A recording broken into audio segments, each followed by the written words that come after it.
Республикада коронавирус илдети күндөн күнгө күчөп жатканы айтпаса да белгилүү. Анын ичинде илдет Жалал Абад облусунда да кулачын жайды. Алсак бүгүн эле облуста 37 жарандан оору аныкталды. Ушул тапта Көкжаңгак шаарында бир гана кызыл зона бейтаптарды кабыл алууда. Анда азыр 37 адам дарыланып жатса, алардын 30-у вакцина алган эмес. 37 бейтап жаткан болсо Көкжаңакта, ошонун 7-өсү вакцина алгандар. Ал эми 30 адам албагандар болуп атат. Ошол 7 орто жеңил түрү менен ооруп атат, ал эми калган 30-у оор түрү менен ооруп атат да.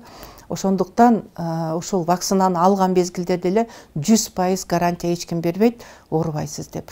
Эгерде ооруган болгондо дагы, ооруп калса дагы, ал деген баягы оор түрүнө айланбай турган бир жеңилирээк өтөт да.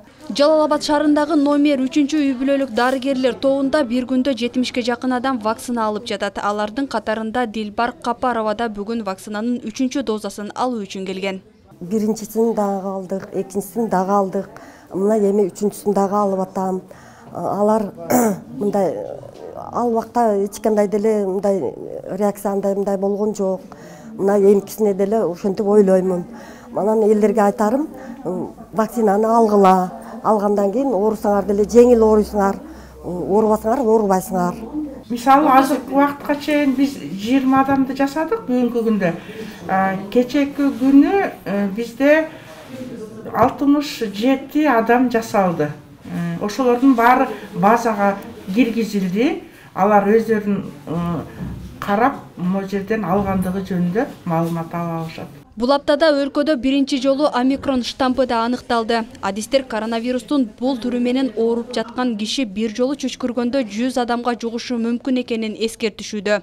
Буга чейин кызамык өтө жугуштуу оору болуп саналса, омикрон штампы андан да өтөрүн дарыгерлер айтышат. Өкүнүчтүүсү бул штамп сүйлөшүп турганда же эстеп койсо эле бир топ жерге жайылып кетүүсү ыктымал. Бул омикрон штамп дельтага караганда аябай тездик менен таркайт экен да. Тез жугат экен да. Мындай медицинский тил менен айтканда высококонтагиозный деп коебуз.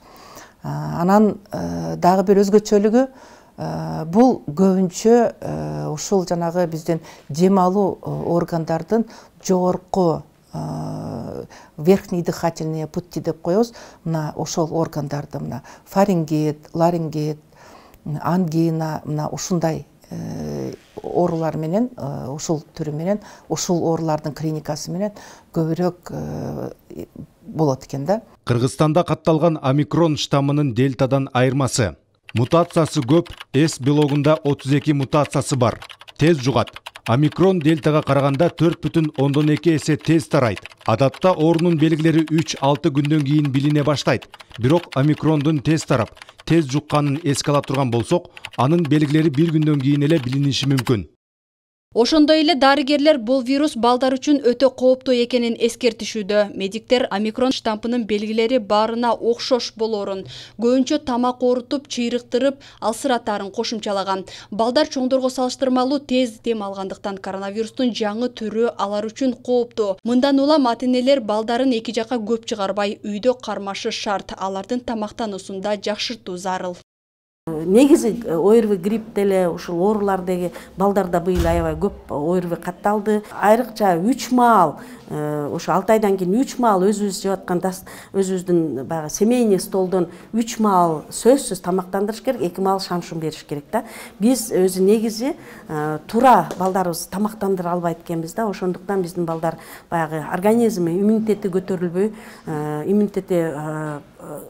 иммунитети начар болгондуктан ушундай ооруларга катталып атат да, ушундай оорулар бизде катталып атат. Акыркы күндөрү өлкөдө илдет менен ооруган адамдардын саны 300дөн кем эмес катталып жатат. Бүгүн дагы Кыргызстанда 586 адамдан коронавирус аныкталды. Алардын ичинен бир бейтап каза болду. Бүгүнкү күндө республика боюнча стационарда 660 бейтап, амбулатордук түрдө 2490 адам дарыланууда. Жаңылай Болотбекова, Буркан Бекматов, Жалал Абад шаары.